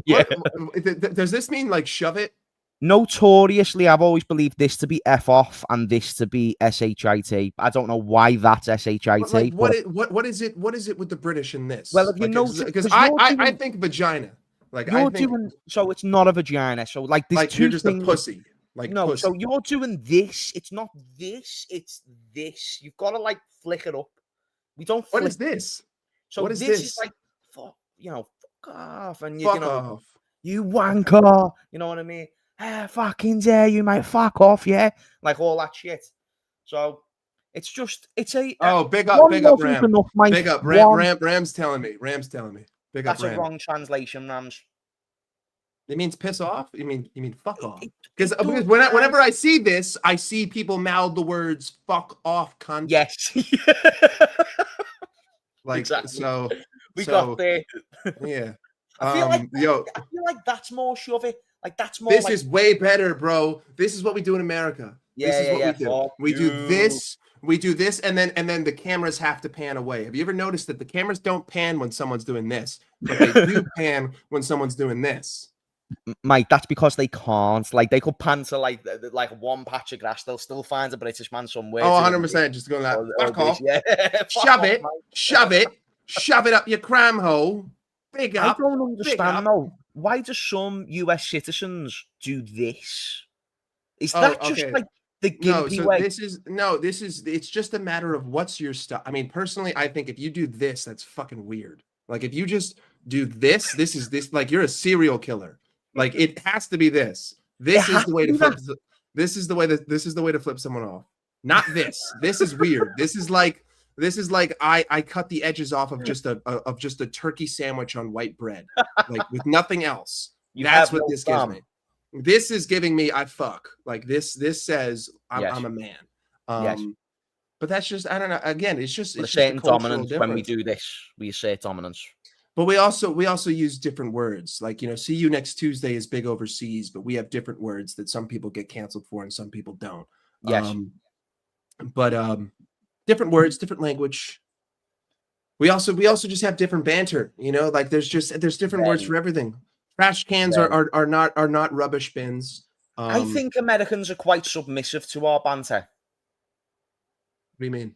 9 times out of 10. Because I don't think you know what to do when we start. If we come in and we call you a prick out of love, I don't think a lot of Americans, like maybe New Yorkers, because again, like they've got the fuck off, you know, you jerk off and all that shit, you know what I mean? No, But I like, love it. I mean, we talk to each other. I mean, if you grow up on the East Coast and you don't like sadistically bully your best friends, you're weird. Yes, You're weird. yes, exactly. I relate more with like that region of America than a lot of other but it's coming out of love. I think it's the East that's big and the South that's big, and it's really just the West Coast where it's like love and vibes and acid, baby. Like Yes. that's West Coast. But Strange. everywhere else, people are normal. People, I mean, we don't call it banter, we call it chirping. Like, you know, I'm chirping someone. I'm chirping you. That's how we call it. But everyone chirps each other, you know, like I have roommates, we chirp each other all day long. I've got roommates of different ethnicities, and we love saying racist things towards each other, but that's within the confines of our own home. That's so cool. We need that more. I think that eliminates racism, by the way. Listen, but that's the way we operate in our own circle, you know, like we yell at each other. Have you ever heard of a place called Toxteth? Toxteth. Toxteth. I'll Google it. Right, Toxteth, type it in. So for those in the chat who don't know about Toxteth, right, Toxteth is notoriously a more cultural place in Liverpool. It has been for a very, very long time, okay? I spent a lot of my teenage years in Toxteth. I was actually like the minority in my like friendship groups and whatever have you. And that banter was there and the love just grew. Do you know what I'm saying? Like, taking it too far in terms of like certain words, you know, like not that type of shit. But yes, was the banter about, you know, statistics and this, that, and the other? Yeah, you know what I mean? Like I was the crazy white guy who just happily jump off a plane because I'm a crazy white guy and I don't care about my life. Do you know what I'm saying? Yeah. And then like, you know, this guy's a bitch because he's scared of a Yorkshire Terrier just because it barked. Like it's a Yorkshire Terrier, motherfucker. Like, can you stop crying? Do you know what I mean? That again, I will 100% stand on this business. Eliminate racism. Just saying. No, listen, bro. I've got a half Japanese roommate. He'll call me a camel riding penny pincher, and I'll turn around and I'll say something along the lines of go commit seppuku. Good simple form. as that. Simple as that. Form. Again, I'm keeping it very PG because that's not what we actually say. But I do agree with you that it breaks down. You need to be able to make fun of people. Like that is love. Making fun of someone that means that I'm comfortable enough with you where you can take a jab at me. But you're taking a jab at me to keep me in line. You're keeping me in check. You're not letting me walking out of the house looking like a scrub. You're ensuring that you chirp me before I leave and I go, you know what? You're right. I shouldn't wear these with this. This is stupid. I'm dumb. Thank you for being there. But again, that's like the PG version. But no, totally agree. And back to the point. We digress. Listen, I love digressions. And I see Rams telling me that chirping in London means chatting a girl. No, we just call that hitting on someone. Rams, isn't chirping more like like the not good way of hitting up girls though. Like if you're chirping at a girl, isn't that like more borderline harassment in the UK? We just Like, call that oh, sexual he was harassment. chirping at me. Like I feel like that's like negatively used by girls. Like, Actually, oh, he's harassing we me. would call that, if you're talking like harassment, we would call that catcalling. That's Yeah, like that's how, exactly. That's how I'd interpret chirping. yeah.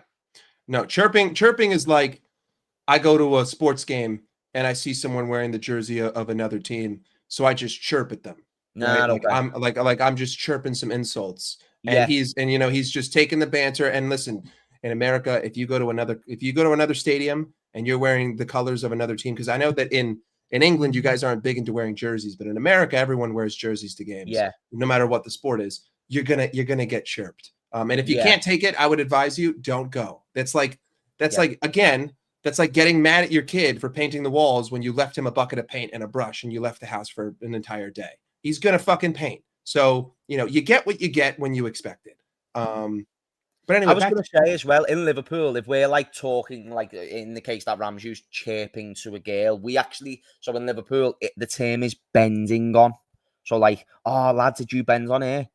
So, if what? you, yeah, a bit mad. So, we went out, so, like, say we go out, my friend goes and talks to a girl. I'll go to my other friends and I'll go, oh, look, Rob's bending on Bending here. on That's her? mad, that. Yeah, bending on it. So, that just means you're flirting with her, you're trying to, get it back to yours later. Bosh. We And then you did you see him bending on air last night? That's like a term that we use in Liverpool. I know there it was, there probably was sounds mad to like people who aren't from Liverpool, but that's a genuine Scouse term amongst a younger demographic. very interesting. Very I just, interesting. I just, I just, I just had one that I completely forgot. Well, I'll see if it comes back to me. But Yeah, we'll see. back to the point, Trent, guys, it doesn't matter. Like, you did it. You left. Expect people to hate you. Like, that's just the bottom line. Especially because, like, if Trent, let's just say in another world, Trent goes on to win, 10, 15 different things. There's a universe where people don't even remember him at Liverpool. Like, there's a universe where they think of him as, oh, he didn't actually play for them. He played for this other team. Just like how, Erling Haaland, 40 years from now, no one's going to think, oh, Erling Haaland played for Dortmund. No, No. they're not. They're going to think Erling Haaland played for Manchester City. Mm-hmm. And the same goes for many different people. Yeah, I'm Chirping sure usually means, loads of people are going to remember that Ballon d'Or that Trent won on the bench. yeah, chirping usually means you chat to a girl and she's feeling it. She's feeling it, right? Okay, that must be We more we London. we call that in America now. We call that rizzing. You're rizzing someone up.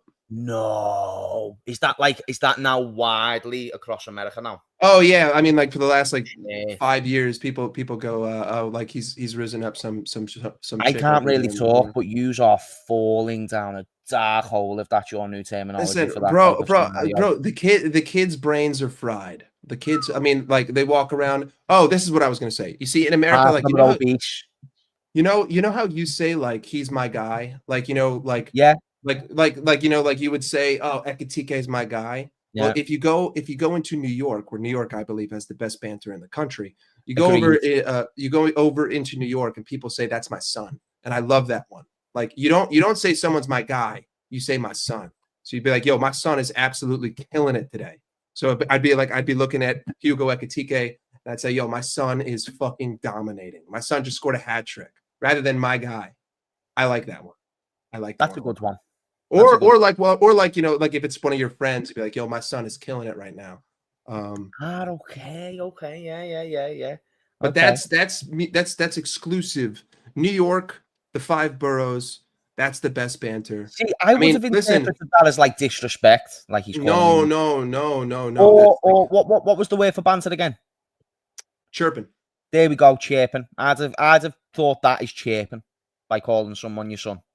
No, you see what Team America did to Team Europe, that was what we called chirping during the Ryder Right. Cup. Like, when like they couldn't handle it, brother, you put the Ryder Cup on Long Island. Like, these are like we call them Flids, fucking Long Island douchebags. That's their moniker in America, Flids. And you put this tournament here, country versus continent, and Yeah. you're surprised that people are yelling crazy things about McElroy's wife, and you're surprised people are calling Shane Lowry a Teletubby, and you're surprised that people are chirping the ever living shit out of you and starting "fuck you" chants, bro. You walked into the Lions den and you acted like lions don't like meat. You're fucking out of your mind. You're out of your mind. My seed. Yeah, I mean, listen, New York has their own different slang. A lot of it comes from uptown. A lot of it comes from the Bronx and Harlem. I was going to say, do you think like the Bronx is where the strongest banter comes from, or do you think it's different parts? I think they all have their own different qualities. If you use like the or noise, I think that adds points to your chirping, as you would call it. Like floor, floor, door, door, yeah, door. Yeah, exactly. I mean, I think that New York is like, it's 5 boroughs, but it's 5 very different cultural makeups. And I think Brooklyn is for the posh gentrifiers. So there ain't any good fucking banter out of there, because they're all peace, love, let's all be together and be happy, no chirping around. Manhattan is split up into 2 though, because Manhattan has Lower Manhattan, which is like all the business guys and the white people with the money. But then you have Harlem, which is like, culture and arts and chirping and language. And then you have the Bronx, which isn't in Manhattan. Great banter, grit. Staten Island, Italians, same, American Italian shit. And then you have Long Island, which is just like, exactly. And then Long Island's just a mix of everything. Long Island's Italians, it's Jews, it's everything. And I mean, technically Brooklyn and Queens are a part of each other. What one are you from, Mick? I was born in Manhattan. Right, okay. So I was born in the island of Manhattan, Lower Manhattan. What does gooner mean in U.S. slang?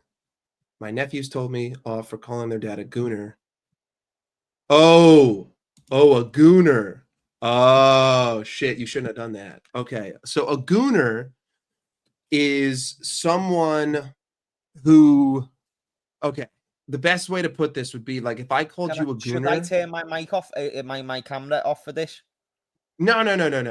If someone calls you a gooner, that basically means that like you're a horny bastard. Like that means that you're that you're the kind of dude that like goons to chicks on Instagram. Like when you say gooning, that means that you're excessively wanking. Like a gooner is someone who is incel. Like a gooner is an incel, essentially, right?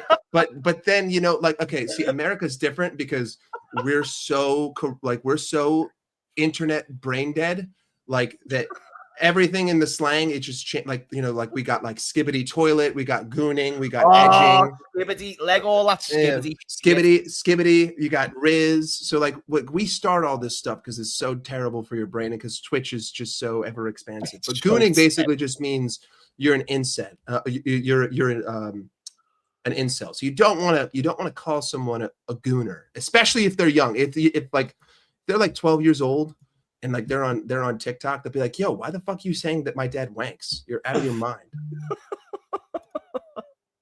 I mean, listen, he might be a gooner in both senses. We don't know. We don't. Well, he's doing it in both senses in that hypothetical way. Well, I suppose, you're right. We don't know about the other side. Anyway, Sam, great, fantastic. Oh, the education's through the roof. This is a massive digression into social context. And but Mike, to bring it back a little bit to football. And you were saying to these people that you wouldn't have anything to charge them £5 for. This is £5 worthy. Listen, I can't bring myself to charge someone $5 to do nothing. I'm not gonna offer you anything. Like, what am I gonna do? Oh, hey guys, check out this map. I don't even. This isn't even on subscribers only chat, so anyone can fucking chat in this chat. Yeah, just talk about what gooners do, and talk about like the boroughs and which one's the best. Do a ranking. You know what I'm saying? Top 5. I mean, listen, Manhattan is New York City. When you think of New York City, you think of Manhattan. You don't think of anything else. Brooklyn is a bunch of posh dickheads who think that they're awesome and that they can contextualize life and they want to microdose fucking acid. Staten Island are the dickhead Italians. Long Island are the fucking douchebag Jews. The Queens are like, just the regular old grunts. The Bronx are the people who've been shit on their whole lives, but they get back up. And Harlem are the people that have just had to be the second stepson to Manhattan their whole Nice. lives. Good That's kind of breakdown. the best way to put it. But to the game itself, Yeah. how do you think it's going to transpire? What do you think the final score is going to be? I think we're going to win, and I think we're going to get a clean sheet. Okay. And so the way I see it transpiring, it's actually like quite similar like to the past. So we've beat them 2-0 in the last two games. So I feel like it'd be wrong to go with 2-0 again on that premise, because I am a bit of a weirdo when it comes to that. Like, if something has happened that many times in a row, it's got to stop eventually. Yeah. And You Pep is quick to learn. Yeah, like even when I'm looking at UFC fighter records and stuff, and I just see too much 2 wins, 1 loss, 2 wins, 1 loss, 2 wins, 1 loss, I'm just like, eventually that has to break, Like if a fighter's on 2 losses in a row after being really, really good for 10 fights, I am now expecting you to come back.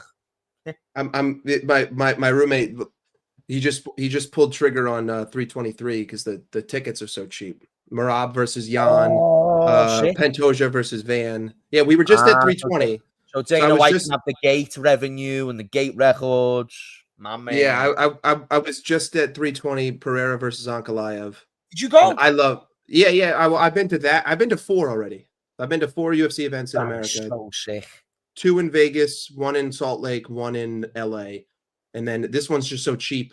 And I'm only a 4-hour drive from Vegas, so we just hop in the car, we drive 4 hours, we go to the MGM, we stay, we gamble, we watch the fights, we go home.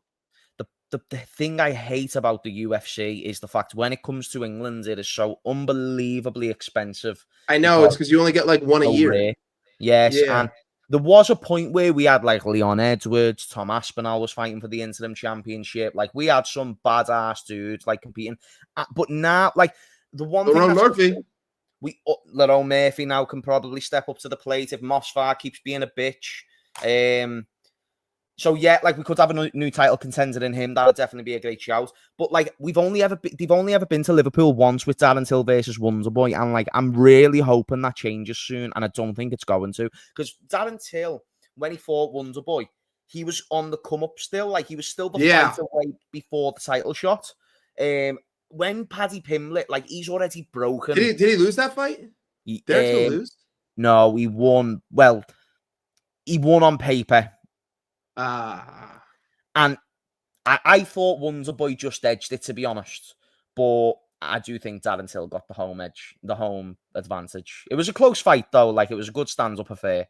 And then now we've got Paddy Pimblett. And there is 2 guys that I ask people to watch out for. Shamrock, the Shem Show, who's just came into the UFC. I'm a really, really big fan. Jiu-jitsu accolades through the roof, right? He's dangerous. He's someone that he trains in the same gym as Paddy Pimblett as well, by the way. And he's just fought in a European promotion, a major one in Octagon.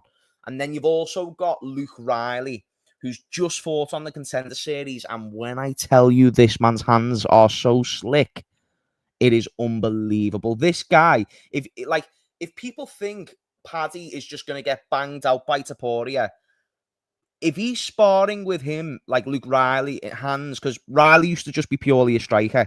Like, I am telling you now, that's a fantastic stylistic training partner to have for Ilia Taporia. It's perfect. He's a good... Well, honestly, if you ever get a chance to watch a few Luke Riley highlights, I'd recommend it. I'd say even more so. I love Shem, but Shem's like more grappling heavy. If you want to see just sharp, clean hands, Luke Riley's your dude. Just won a fight on the Contender. I think he's going to make his debut in Qatar. Yeah, he is. I'm looking at it right now. Yeah, and then Shamrock's fighting an undefeated guy who looks like Khabib. What's Shamrock's name? Literally SHEM Rock. I think the full name's Shaquem Rock. Actually, now I think it's been updated. Yeah, Shaquem Rock. Shaquem Rock. Yeah, I see him. Yeah, look at his next opponent and tell me that man does not look like Khabib. A little bit. He definitely looks Dagestani. 3 years forget. Yeah. He's a 3 years forget type of guy. Nah, like there's definitely better photos than the one. Are you on Tapology? Yeah. Yeah, that's probably why Tapology has some. There's just some photos where this dude just looks eerily similar to Khabib. It's mad. I think that's a He's tough from challenge for this person. Tajikistan, and they call him the Tajik Eagle. So he even has the same fucking nickname. Yeah. It's no easy challenge. They're not just giving Shem like an easy match, Oh, mate. with the hood on, yeah, he does kind of look like Khabib. You know what I'm But I saying? mean, the people from that region of the world, they all kind of look the same. Not to be like that, but they all have the same beard. They all have the I same beard. wonder They all why. go beard, no mustache. Yeah. No, definitely they do. They do. UFC's great. I'm 322 Della Maddalena versus Makachev at MSG, then 323, and then the first card of the year is in LA. That's the first card of the year 2026. We'll see what the tickets are like. Maybe I'll We go, just need maybe I to get won't. through. We just need to get through tonight and next week, and then we have got gold, baby. We have got gold. We have got UFC 2 all-time 322 title fights. Then we've got UFC Qatar, which the co-main event is Bilal Muhammad and Ian Gary, which I just cannot wait for. I hate And Bilal. then you've also got the pay-per-view after that, Marab. I hate both of them. That's the problem. I hate Bilal and I fucking hate Gary. I hate Gary more. Wow, this Madison Square Garden card, Leon versus Prates. Prates is a Sean fucking Brady versus dog. Michael Morales. Yup. Sean Brady. And then Dariush versus Saint Denis. Saint Denis coming off Banger, a by not the great way. You performance. just know that's going to be fire. That's the perfect fight to open up. Perfect. Dariush is great.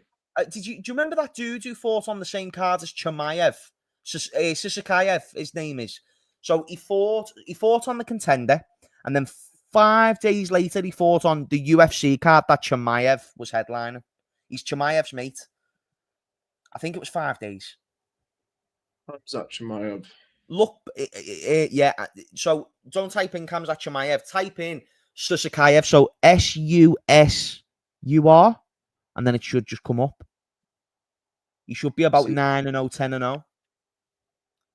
Susakayev. Susaka. I'm just looking through the whole card. Yeah. Yes. So that Baisangur. Baisangur Susurkayev. So I think he used to train with Khamzat basically, and he came in on the Contender and just whitewashed his opponent. So Taylor was like, do you know what? We're going to do with you what we did with Khamzat. Throw you right back in there. And he fought on a card. And to be fair, he struggled in the first round against the welterweight, so it didn't quite go to the Khamzat plan. But then he did finish him in the second round, I think. So submission. Yeah.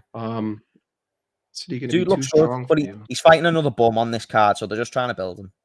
Fuck you, Hans. How about that? Hans. Yeah. Shove that up your ass, Hans. Fucker. Well, I don't think that they're going to be too strong for us. I think we're going to play low block, high press. I think we're going to try to play on the counter. I think we're going to get opportunities. I think City will get opportunities. The caveat needs to be that they don't fall to Erling Haaland. Let them fall to other guys. Yeah. Don't let them fall to Erling. Mamadashvili's fine. As long as we stay compact, as long as we stay pragmatic, as long as we don't try to build up in a 3-1-0-6, as long as we're content with the same game plan against Real Madrid, I back us to beat any big team in the world. Also, just a little side note, can we actually start remembering Gio's a left-footed goalkeeper, please? Liverpool defenders, can we stop passing it to his right foot every single time? Please. This so pisses me off. We should know this after the first training session. Come on. I'm sick of this. He has to adjust his body every single time, and he does a good job of it, to be fair, but it's going to cost us one day. It's just minute things. He's a good keeper. People like to shit on him, but he's a very good keeper. I like him, man. I he's like just not Alisson. He's just not Alisson. But Alisson's the second best goalkeeper in the world, so it's a crazy shout to say that our backup keeper is the second best goalkeeper in the world too. Yeah. But either way, so I'm assuming your final prediction is 1-0. Yes. Who's your goal scorer? Ekatike. Okay. I'm saying that because he hasn't got on the score sheet in the past couple of games, but he has came close, and he even got an offside goal against, was it Villa? Yeah. So I think came close against Madrid too. I think, yeah, exactly. So now I'm just thinking you can't just keep getting that close and not eventually get on the score sheet. And if anyone's going to score in a game like that, I think it's made for Ekatike. My clinical man. Yeah. Hang on. Hold on. Let me not dox people. My baller. My baller. My baller. My My baller. baller. I have a pretty much same lineup as you, except I think it'll be Verts on the left, Mhm. not Gakpo, and I Mhm. think we might see Kirk as left back. I'm going with a 2-1. I don't see us holding a clean sheet, but I see us getting Who the do you job think done. scores for City? I'm gonna go with Foden. Don't hate Phil it. Foden. Listen, Foden had a great goal against Dortmund. Slotted it into the far post from outside the box on the ground. Great shot. Guy's in good form. I think it's going to be Phil Foden. Yeah. He does quite well against us as well, doesn't he? Yeah, he bothers me. And Kevin De Bruyne obviously always fucking pissed me off because he Oh, always score every time. I'm just Kevin De glad he's Bruyne is gone. going to find a way to score. I know. But either way, people, coming up on the 2-hour mark, that's where we're going to leave it here today. We're going to be back tomorrow for a watch along. I know it's 8:30, so I'm going to have to be a little bit quiet. But this is the earliest I will ever do a watch along. 8:30 is my cutoff. Any game before 8:30, you can fuck right off. I'm not fucking streaming myself at 7 o'clock in the morning because I'm waking up at 6:55. It ain't fucking happening. So we're gonna be here tomorrow. We'll be here live to watch Liverpool win this game. We're gonna will it into existence. We're gonna manifest it. It's not an Yes. if. It's a matter of when. We'll head into the international break. I don't know how the fuck I'm gonna be able to consistently stream every day in the international break, but we'll have to just figure it out. 21 straight days. Let's make it 22. Big up to everyone. Appreciate you guys for being here. Big up to James for coming out, talking, bantering, chirping back and forth. And yeah, we're gonna leave it there. So I'll see you guys tomorrow. Up the Reds and deuces. Oh, I clicked lift. I Shit. accidentally. I almost Fuck. left the studio rather than ending the stream. That's We okay. Big fucked up, it. people.